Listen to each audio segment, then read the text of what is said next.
Blast me to the mortal realms! It's time for the Mad Merlins unboxing of Warhammer Underworlds Gnarlwood, Gryselle's Arenai by Games Workshop. Hello everyone and welcome back to another Mad Merlins unboxing. So today we're taking a look at the brand new Warhammer Underworlds Gnarlwood warband, Gryselle's Arenai. So before we get into anything, don't forget to, of course, like this video if you are enjoying the content. Don't forget to also subscribe to the channel if you haven't already, as it's the only way you can keep up to date with all my mad content. And of course, don't forget to check all the links in the description down below, including the Mad Merlins Patreon. So, let's dive into this, the latest Warhammer Underworlds warband. So we'll start with a little bit about who are the Arenai. So, led by Gryselle, the Crimson Hurricane, the Arenai are a group of performers and assassins in equal measure. They've descended into the Gnarlwood with only one thing in mind: spilling blood in Cain's name. So yeah, really cool looking warband. They are, of course, witch elves. And yeah, really cool. Daughters of Cain. They got a beautiful death mask of Cain, which I've never liked until this artwork. This one really does make it look cool. All the others I've seen, like on heart renders and stuff, they've always been weird. I mean, I don't like the one with the tongue sticking out, but her mask is really awesome. That's pretty cool. So yeah. On the back, we've got a 1-to-1 scale of how Gryselle herself looks. And we've got all the built models there at the bottom. So in the box, we get 5 fighters, 5 double-sided fighter cards, 32 Gryselle's Arenai rival deck consisting of 12 objectives, 10 gambits, and 10 upgrades. So yeah, Gryselle's Arenai battle beneath the Gnarlwood in worship of the bloody-handed god. Expand your Warhammer Underworlds experience with Gryselle's Arenai, and they're ready to play Rivals deck. This warband can be used in Universal Rival decks, sold separately, and Gryselle's Arenai Rivals deck can be combined with Universal cards to build your own. So on the side we've got a little bit about the Underworlds game. So build your warband, select your deck, and then defeat your rivals. So of course you will need an opponent. Core game is sold separately, and you will need the rules from that in order to play. So yeah, all in all, a really good set, and the last warband I'll be picking up for a while, as the new starter set not too keen on. Might try and pick up the rulebook and board separately, but it's Stormcast versus Tzeentch, and while I love Tzeentch, I really struggle to paint Tzeentchian colour schemes. Don't know why, it's just something I struggled with. It took me ages to paint the eyes of the 9 back along. But yeah, there are rumours to be some really cool warbands coming out soon anyway, so I will keep you informed on any that I plan to pick up. And you will of course see a review here on the channel. So without further ado, let's dive into this box and unleash the Arenai. So I'll use my trusty hobby knife to open up. Don't forget to, of course, exercise caution when using knives. So we open up. We have, ooh, this is new. So we have the brand new cardboard tray. So that's really cool. So no longer do we have plastic. So we've got our instructions on how to build them. We've got 2 frames worth of models here. I'll take a closer look at those in just a sec. But they look really awesome. Suitably gruesome for Daughters of Cain. Yeah. Really looking forward to building and painting these girls. And then finally at the bottom, of course, we have our deck. So yeah, this is the new way they're doing it. There's only just the one deck in here, as opposed to one deck and a bunch of universal cards. But yeah, it's a really cool new format that they're doing. And I'm looking forward to the future of the game. So it's one of those games that you can easily play on your own. You just need 2 warbands, 2 decks, some dice, and a bit of space to set up a board. But I love Underworlds. It's a nice way to try out painting various different warbands from throughout the Mortal Realms. And like I said, the Daughters of Cain is a range I've always loved. I've just never really had the time and money to dive into them fully, but I have been picking up all the Daughters of Cain warbands. They are all really nice, unique, and characterful. So yeah, let's take a closer look at these and the instructions, and we'll run through the deck, and I'll give you my final thoughts on this set. So here we have our frame. We've got Gryselle's base here. She's on a 32mm detailed base, and all the rest are on 28.5 detailed bases. Yeah, really cool. So we've got the spear arm, the capture net there. We've got a vicious whip and punch blade. A couple of shields as well. And there's even one that's got blades built into her armor, making her a lot more deadly up close. So yeah, really nicely detailed models in that beautiful blood red plastic. Almost don't want to paint over it, but I do want to paint these up in the temple that I do, which is the Celebron Temple, which is a nice dark blue cloth, silver armor sort of warband. Yeah, really cool, nice detail. We got the individual masks for each performer. And yeah, I think they've really done a good job updating the Daughters of Cain into a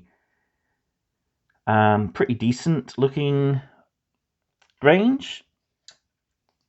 There was a time when Dark Elves were literally just the occasional bit of cloth on them for the Witch Elves. But now Daughters of Cain, they've incorporated armor, sort of like leather leggings and stuff, makes them a little bit more on the decent side, but they still have that classic Witch Elf feel to them, which is always much appreciated. So yeah, got lots of hair, which I believe is for Gryselle herself. Yeah, plenty of beautiful daggers and stuff, so they can help spill blood in the name of Cain, the bloody-handed god. So yeah, oh, I really love how that. I tell you what, that plastic looks a lot better on camera than it does in real life. Real life, it looks fairly matte. On the camera, it looks really glossy, like it's made out of actual blood. That is really gruesome. I love it. But yeah, there we have the frames. So let's take a look at the instructions next, so we can see how they go together. So all these models are, of course, push fit, as are all Underworlds warbands, and they go together quite simply. So we just clip out the components for each of the fighters and push them in place. So build up the one with the wrist blades here. Then we got Gryselle herself, the spear and net. That's pretty cool how the net is what supports the fighter, which is really nice. Then we got the shield and blade there. And then we got the whip and buckler daughter there. And of course, the warband all finished. Alright then, let's take a look through the deck. I'll just open it up off camera, and I'll be right back. So here we have the deck, and we got, of course, a beautiful little divider card. which has a bit of background about the warband. So I'll hold it there. You can pause it and read it if you want. On the back, of course, we have the deck list. So if you ever do break the deck down for components elsewhere, we have, of course, a list here to help build the deck back to how it should be, which is pretty cool. Something I've always thought the game was missing, because a lot of the earlier warbands I've pulled to pieces and they never had the deck lists back then. But I really do like this update to the game system. It's really cool. I also do love the background cards. They're really good. I do miss the ones that used to have the box artwork on the back. Those are really nice. I love to keep them and frame them. Right then, we got our 5 fighter cards first. So we got Gryselle the Slaughterer. So she's a priest and leader, of course. She has a movement of 4, rolls 2 defense dice, requiring dodges, and has 4 health, so pretty basic for an elf. Her blades are range 1, 3 dice to attack, and she'll deal 2 damage, and she also has combo and grievous. So in the 3rd round, or this fighter's attack action results in a critical, she inspires. And she has acrobatics, so when this fighter is dealt damage by an attack action, reduce the damage by 1 to 1 for each roll of dodge on your defense roll. So that's pretty cool. I'm guessing all of them will have that, yeah. And then inspired, so she goes up to movement 5, and she requires hammers for her blades instead of swords. So that's pretty cool. Ooh. I'm throwing them all over the place. So next we've got Calexis, the Silvered Blur. So this is the one with the awesome punch dagger blades built into her armor. So she has a move of 5, 2 defense dice, and 2 health. Her blurring blades are range 1, 2 attack dice, requiring swords for hits, and 1 damage each. They have blur and combo. Again, her inspiring condition is the same. 3rd battle round, or if you manage to hit a critical. Oh no, or if you roll 4 or more attack dice for this fighter's attack roll. Wow, okay. So the more dice you roll for her attack, the more chance she has to inspire. So she has the blur rule, so this is a reaction. After this fighter's attack roll 1 attack dice for each success you rolled, including critical successes, and add these to the roll. So that's pretty cool. Then her inspiring, so she goes up to movement 6, and she has 2 damage on her blades. Next up, we have Ritari the Entangler. So this is our daughter with the spear and net. She has a move of 4, defense of 2, requiring dodges, and she has 2 health. Her glaive and net is range 2, 2 attacks needing hammers, and does 2 damage, combo and stagger. So she has 3rd round, or if she staggers an enemy fighter, to inspire. She also has Vault during this fighter's charge super action. This fighter has the flying trait. And of course she has Acrobat. On her inspired side, she goes up to movement 5. And she has 3 attacks instead of 2. So yeah, really cool. And even a little bit of a personal bio there for her.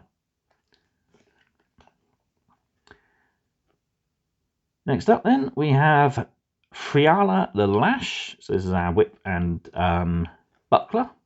Movement of 4, defense of 2, requiring dodges, and 2 health. Her whip is range 2, 3 attacks, needing swords, and 1 damage of combo. And her buckler is range 1, 1 attack, requiring hammers, and 1 damage with follow-up. So after you make the attack with the whip, you can then do the buckler as a separate attack action, which is cool. And in the 3rd round, or if she makes an attack action as a reaction, she gets to inspire. So inspired, she has move 5, the rest of her stats remain the same. Her whip goes up to 2 damage, and her buckler is the same. Yeah, she's pretty cool.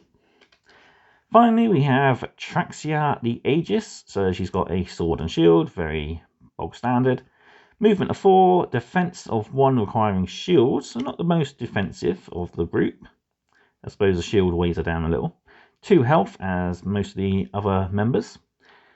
So her keen blade is a range of 1, 3 attacks needing hammers, and 1 damage, plus she has the combo. If it's the 3rd round, or she uses a critical ability. So she has a critical ability, which is the Buckler Jab, so she deals 1 damage to an adjacent enemy, targeting that is targeting this fighter. So I believe that must be on, yeah, defenses. So she rolls a critical while defending, deal 1 damage to an adjacent fighter, and then of course she has Acrobat. So her Inspire condition, she goes up to movement 5 and damage 2 on her blade. And her Buckler Jab has 2 damage this time instead of 1. So she is, I think, probably, maybe my favourite. I don't know, I think I like all of them. They're all pretty cool. So yeah, I might have to try these out in a game sometime. Okay. Right then, let's take a look through the objective deck first. So these are 12 objectives for the warband. So we have Acrobatic Assault, scoring 1 glory. We have Blood on the Sands for 1 glory.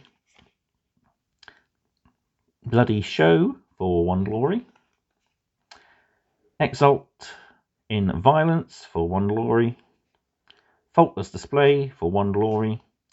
Grandstand for 1. Harkuron Hurricane for 2. So that's Gryselle's title, the Harkuron Hurricane. In Praise of Cain for 3. Lethal Spectacle there for 1. Ritual Performance for 1. Storm of Blades for 1. And Warrior Faithful for 1.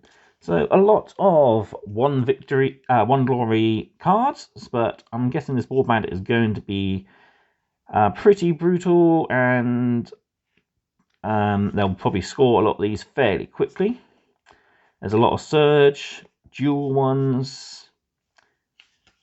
There's a hybrid there as well, so we've got some really cool objectives in order to score for the game. Yeah, we should hopefully be able to score a couple each turn, hopefully, if we obviously spill a lot of blood for Cain. Yeah. Really looking forward to see how this warband does on the table. Okay, next up we got our gambits and our upgrades to look through. So we've got a Ploy Gambit, Daring Flourish. Ploy Gambit, Executioner's Flourish. Another Ploy, Fatal Flourish, so lots of flourishing. Frenzied Speed. Gory Reward. Leaping Flourish. Moment of Rapture. Paean of Slaughter. And Spinning Flourish, plus Unquenchable Fervor. Then we got our upgrades. So we have Blood Sigil, so nice defensive one because it minuses damage from attacks. Devotee of Slaughter, so plus 1 wound, cannot be given to a leader. Devotee of the Blades, the fighter's defense characteristic is changed to shields. And ranged 1 and ranged 2 attacks have cleaved. Gore Drenched.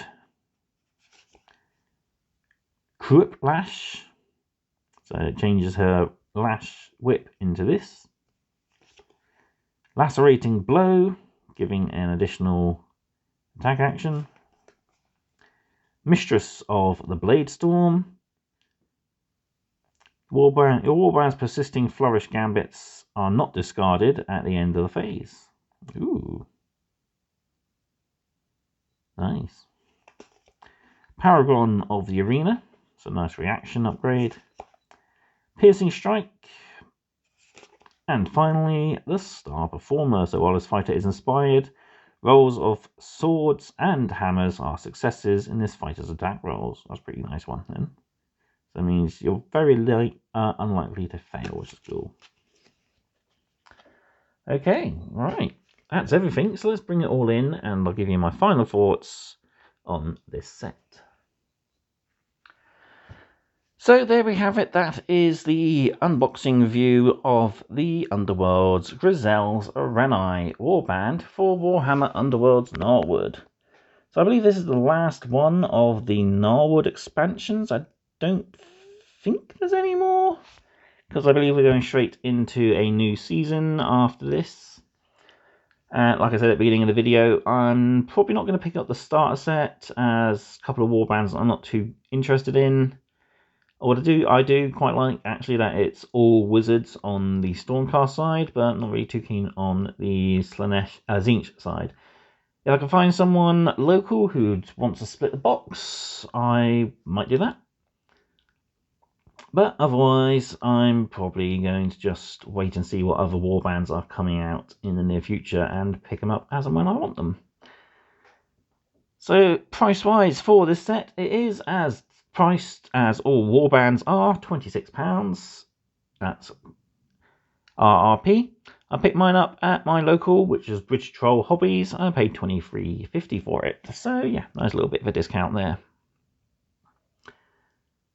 So yeah, a pretty good warband, lovely models. As I've said before, I love the Daughters of Cain range. They are great models, and this is the third Daughters of Cain warband, I believe, because we've had the Slaughter Priest one with a mixture of different unit types, including a Merlins. Then we've had the Cainite Shadow ones in the core set 2 core sets ago. No, 3 core sets ago? Oh yeah, 2 core sets ago. Last core set was an Gnarlwood core set. And the set before that was this one.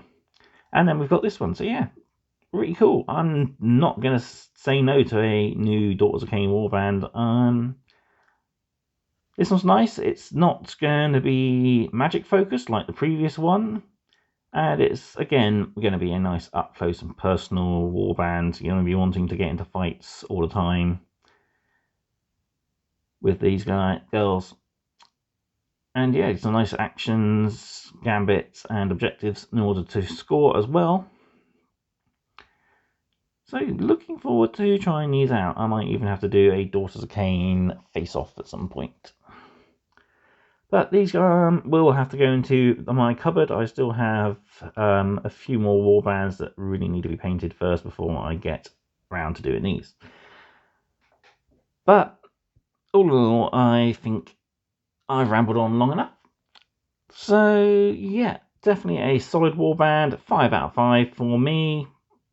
Some nice cards that could be put in. Actually, all of them are specific to the warband. So you can easily modify the decks, of course, with some universal cards that you've picked up from other sets. I like how they're going now with just including the one deck and releasing universal cards in a separate pack, which means you're not forced to pick up all the warbands to get all the cool upgrades, which is really nice. And yeah, really lovely done models as usual. I do like that they've gone to a low plastic packaging. So the packaging is even more recyclable now. We've got the outside box, the inside box. And the only unwanted plastic will be your leftover frames and, of course, the wrapping from the deck. But yeah, like I said, I'm going to leave it there now. So I'd like to take this opportunity to thank you all for watching. Again, if you think I deserve it, please give this video a like, as it shows appreciation towards the channel. Why not drop a comment down below? What's your favourite Warhammer Underworlds warband? And don't forget to, of course, subscribe and check my links that are all in the description below this video. So, thank you again for watching, and I will see you next time for more mad content. Goodbye.